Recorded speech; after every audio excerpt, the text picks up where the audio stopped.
Yo, on se retrouve pour un Better Press, la classique, Better Press du lundi.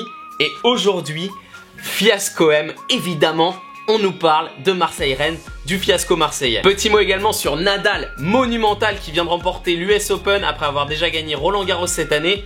Bravo à toi frérot. Je l'appelle frérot, je suis allé le voir à la finale de Roland, c'est mon frérot, ça y est. Et en une, on a aussi l'OL sur le podium de la Ligue 1 après sa victoire face à Guingamp. Victoire pas forcément méritée, on en rediscutera. Mais pour commencer, bien sûr, c'est Marseille OM Phantom Project. Bon, sans douter un peu, l'équipe n'est vraiment pas tendre avec les Marseillais. On commence direct, bien sûr, par les notes du match. C'est toujours un kiff de voir les notes. Et surtout quand il y a une équipe qui a bien fait de la merde et tu sais qu'ils vont bien avoir des gros 2 et des gros 3 sur 10. Alors 2 pour Evra, Abdenour, Sertic, Maxime Lopez et Thauvin. Et bien sûr, Rudy Garcia, évidemment. Et à côté, les Rennais, c'est 5 la note minimum. Ça va jusqu'à 8 pour Cazerie. La Madjer, normal. Tu mets un but à la 2e minute d'une Madjer au Vélodrome. Bon, tu mérites ton 8. Les stats du match, 65% de possession quand même pour les Marseillais. 4 tirs cadrés à 4.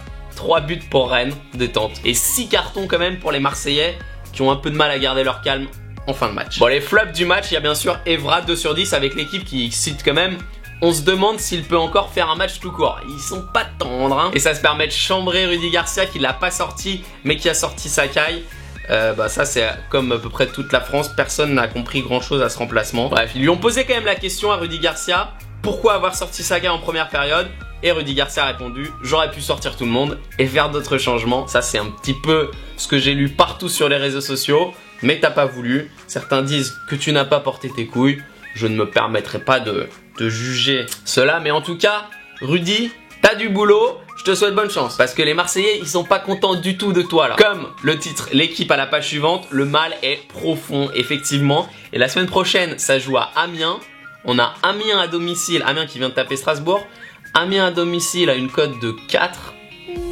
Ça donne envie. On enchaîne avec le classement et Lyon qui double les verts. Effectivement, Lyon qui repasse sur le podium de la Ligue 1. En tête, bien sûr, PSG, 5 matchs, 5 victoires. Monaco et Lyon et Saint-Etienne. Et à noter pour nos amis nantais, et je sais qu'il y en a beaucoup, que Nantes pointe à la 8e place du championnat avec 7 points. Bravo. Et on a gagné contre Montpellier ce week-end. Oui papa, qu'est-ce qu'il y a? Prochaine journée, Nantes-Caen, samedi à 20h. À noter dans la prochaine journée, un PSG Lyon pour probablement une branlée pour les Parisiens. Paris sont cotés à 1,20, pas plus. A noter également 7 expulsions en 10 matchs ce week-end. C'était très chaud sur les terrains. Et au classement des buteurs, on a Neymar, 4 buts. Si vous avez pris le combiné Neymar marque et Neymar meilleur buteur de championnat, vous avez déjà une cote qui est passée. C'est pas mal, ça vous fait une meilleure cote pour Neymar meilleur buteur du championnat. Et pas de peau, Falcao, Cavani, ils sont en tête avec 7 buts, ça fait 3 buts de retard. Mais Neymar, j'ai confiance, il met un quintuplé à peu près à n'importe quelle journée s'il le souhaite. On y va. En tout cas, il est meilleur passeur du championnat avec 4 passes, seul en tête. Page suivante, on a une publicité pour Nutella et son huile de palme durable. Voilà, donc Ségolène Royal n'a qu'à bien se tenir. Je reviens au foot quand même avec Saint-Etienne-Angers, un partout. Angers qui a touché 3 fois la barre transversale. Angers méritait pour moi la victoire. Je vous mets les notes du match avec Cabella, meilleur joueur de Saint-Etienne, 7. On s'en rappelle, Cabella qui a score au bout de 50 secondes. Et Angers donc qui reste invaincu cette année. Attention à Angers. Angers, j'ai regardé la cote de la semaine prochaine. Ils reçoivent Metz, ils sont à 1,50 à domicile.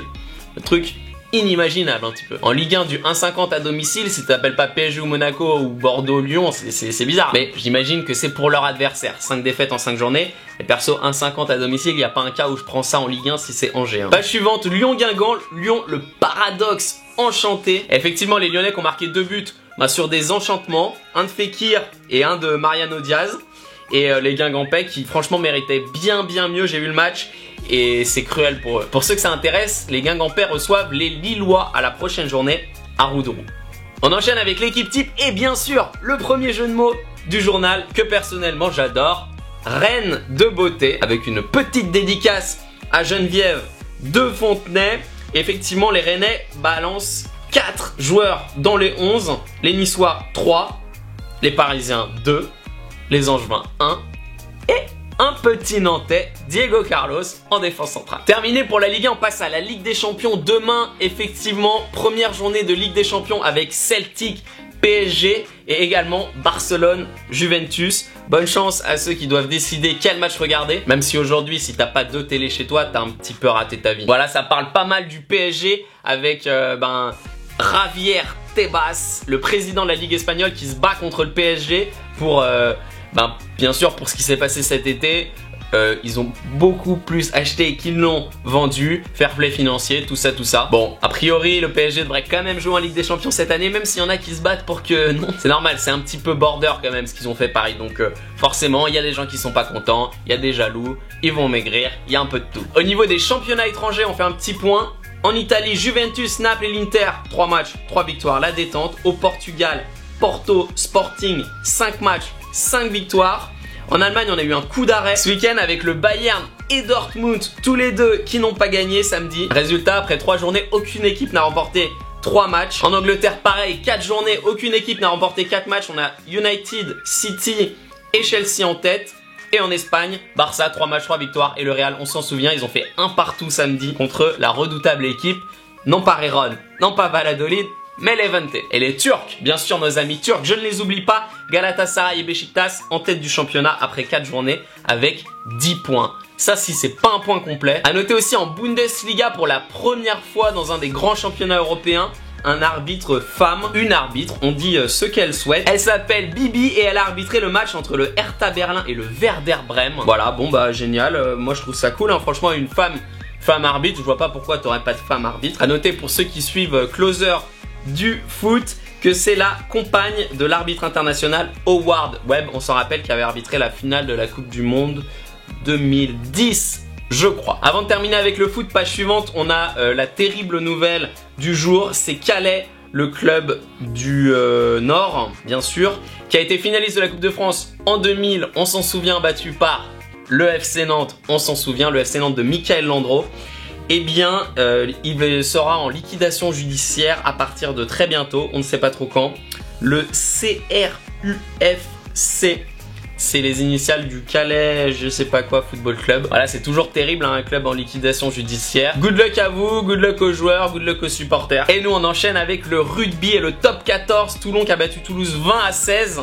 Mais ils ont galéré, les Toulonnais, ils ont galéré. Toulouse récupère le bonus défensif, mais ils auraient même pu l'emporter. Et on enchaîne avec le tennis impitoyable Nadal.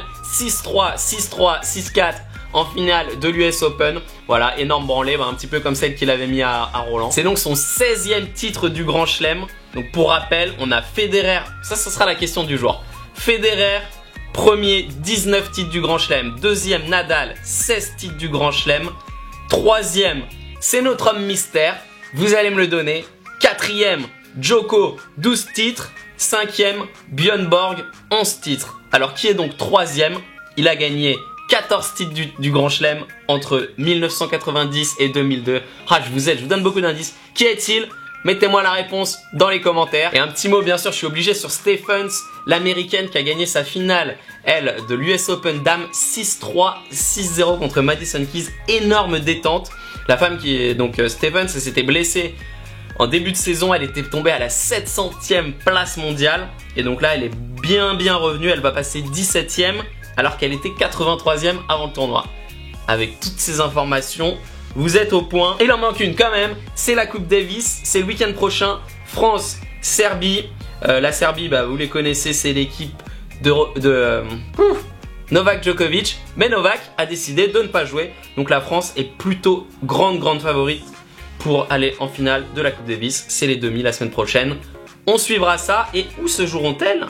À Lille. Page suivante. Un peu de vélo avec la fin de la Vuelta, c'était hier. À noter le titre, bien sûr, c'est pas un vrai jeu de mots, mais j'aime beaucoup. Froome, sang et or. Sang pour le maillot rouge de la Vuelta, or pour le maillot jaune du Tour de France. Il a fait un doublé, effectivement, c'est fort. Seulement 2 coureurs avaient déjà gagné la même année la Vuelta et le Tour de France. Ah ben tiens, ça fait une nouvelle question. Le premier, c'est Hank Thiel. Et le deuxième, vous allez me le donner, à 23 ans seulement. À sa première tentative, il a remporté la Vuelta et le Tour de France. Mettez-le dans les commentaires si vous savez qui c'est. Un petit mot sur le championnat d'Europe de basket. Bon la France, on le sait, s'est fait éliminer par l'Allemagne. Donc clairement, c'est un boulevard pour l'Espagne.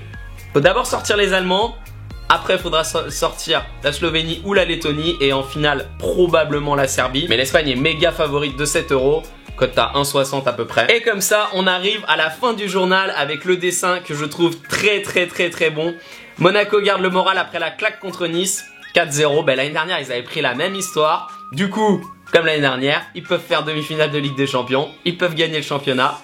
Et le président qui arrive et on pourra revendre tout le monde et se faire 327 millions d'euros. Pas bon. Très bon. Bah Monaco, on leur demande que ça, un demi-finale de Ligue des Champions. Championnat de France, pourquoi pas, on sait jamais. Hein. Ça va être dur. Je termine avec qu'en pensez-vous? Better attend vos avis. L'entraîneur Rudy Garcia est-il le premier responsable du mauvais début de saison de l'OM? Tout le monde a un avis là-dessus, donnez-le. Moi je pense que le premier responsable du mauvais début de saison de l'OM, c'est les transferts. Le deuxième responsable, oui, je pense que c'est Rudy Garcia. En même temps, ça va pas être le jardinier du Vélodrome. Sur ces bonnes paroles, merci d'avoir regardé la vidéo. N'oubliez pas le petit pouce si ça vous plaît.